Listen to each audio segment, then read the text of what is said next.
इन्होंने जिस तरीके से हाईकोर्ट में रिट डाली, याचिका डाली और उसके बाद कमिश्नर को लेटर आया है, उससे एक बात तो साफ है, हड़कंप भी बहुत मच गया पुलिस महकमे में। तो शायद ऐसी जो चीज इन्होंने करी है, उसके बाद हो सकता है ये हफ्ता वसूली, जैसा कि लोग बता रहे हैं और ये बता रही है, जैसा कि हफ्ता वसूली चल रही, हो सकता है उस पर लगाम लग सके।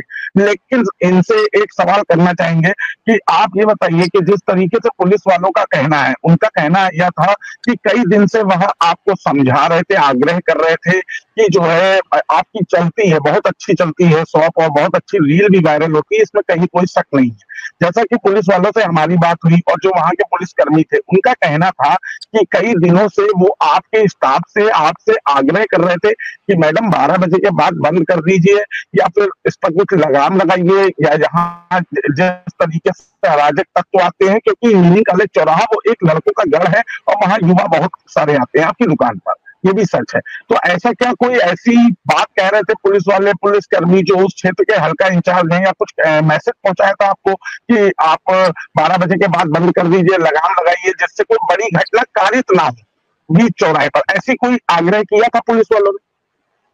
देखिए, ये सरासर झूठ है। मैं साफ-साफ कह रही हूँ, अगर ऐसी चीजें हैं तो प्रूव कर दे, क्योंकि इनकी हरकतें प्रूव तो मैं कर सकती हूँ जो मैंने किया है, ठीक है?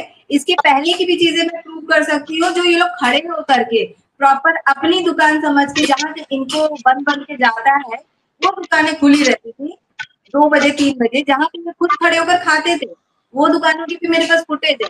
तो उसके बारे में उनका क्या कहना है? अगर मैंने वो वीडियो क्लिप बाहर लाना शुरू कर दिया, क्योंकि वो भी मेरे पास है, ठीक है? मेरा सवाल फिर वहीं से ये आ गया कि दुकानदार को, चाहे हम आज लड़की हो, लड़का हो, चाहे बूढ़ा आदमी दुकान पे बैठा हो, एक दुकानदार को ये लोग क्रिमिनल बना रहे हैं। के साथ ये घटना कारित होती है, उस थोड़ी देर के बाद आप कोतवाली जाती होंगी या पुलिस के आला अफसरों से बात करती होंगी, क्या क्या उन लोगों ने आपकी कोई मदद करी उस वक्त, आज जून में?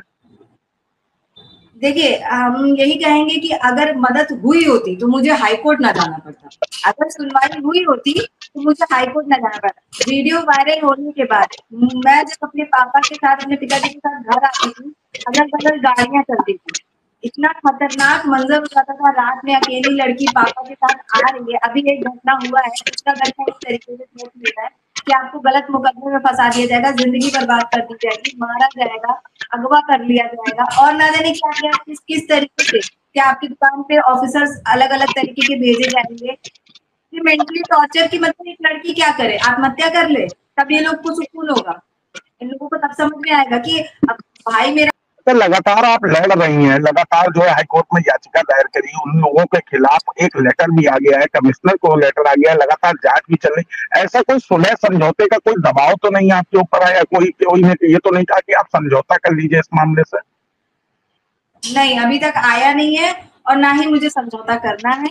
मैं खुल के बोल रही हूँ, मैं बहुत सोच समझ के ये कदम उठाई हूँ कि मैं बार-बार ये कह रही हूँ कि आज मैंने आवाज़ उठाई है, 6 महीने बाद फिर किसी के साथ ये घटना होगा। जिन-जिन लोग के साथ अगर ये घटना हुई है, इन लोगों ने बदतमीज़ी की है, अभी के समय अगर ये लोग आवाज़ उठाएँगे तो अपने परिवार का पालन-पोषण अच्छे से कर सकेंगे, दुकानदारी अच्छे से कर सकेंगे, हफ्ता वसूली पे रोक लगेगा, दादागिरी पे रोक लगेगा। एक आखिरी सवाल है, जैसा कि आपने अभी बोला कि जगह-जगह वसूली की जाती है और बगल वालों के, उनके पुलिस वालों से संबंध हैं, वो हो सकता है उसकी वजह से आपके साथ घटना कारित हुई। क्या कोई ऐसा वसूली का मैसेज आया हो आपको, या कोई मैसेज देने आया हो कि नहीं भाई आपको अमाउंट इतना देना है, आया कोई? हाँ, आया है। इस घटना के 2 दिन 3 दिन पहले आया था कि आप 7,000 रुपए चौकी पे पहुँचवा दीजिए। हाँ, मामला सेटलमेंट हो जाएगा। आप लाखों बोलिए चाहे लाख भर बोलिए, हाँ, कोई इश्यू नहीं है। तो मैंने कहा मेरे हराम का नहीं आ रहा है, मैं नहीं दूँगी। मैंने बार-बार नहीं कहा कि मैं नहीं दूँगी, नहीं दूँगी। शायद उनकी ईगो हर्ट हो गई कि एक लड़की होकर के किसी पुलिस वर्दी वाले को कैसे कोई ये मना कर रही है और आराम से काम कर रही है, तो कहीं न कहीं ईगो हर्ट भी हो गई। सिमरन जी, दो बातें निकल करके आ रही हैं, दो बातें निकल करके आ रही है। एक तो 7,000 रुपए मांगने की बात आ रही है और दूसरी बात यहाँ निकल करके आ रही है कि जो बगल वाले हैं, जो इनसे जलन रखते थे, जैसा कि इनका कहना है, वो कहीं ना कहीं इनको नुकसान पहुंचाना चाहते थे, क्योंकि ये लगातार जो है ट्रेंडिंग में थी। ये बातें निकल करके आ रही है, लेकिन अब इन्होंने जो फैसला लिया है उसके बाद ये आगे ऐसा घटना कारित ना हो, उसके लिए ये लड़ती रहेंगी, जैसा कि इनका कहना है। जी।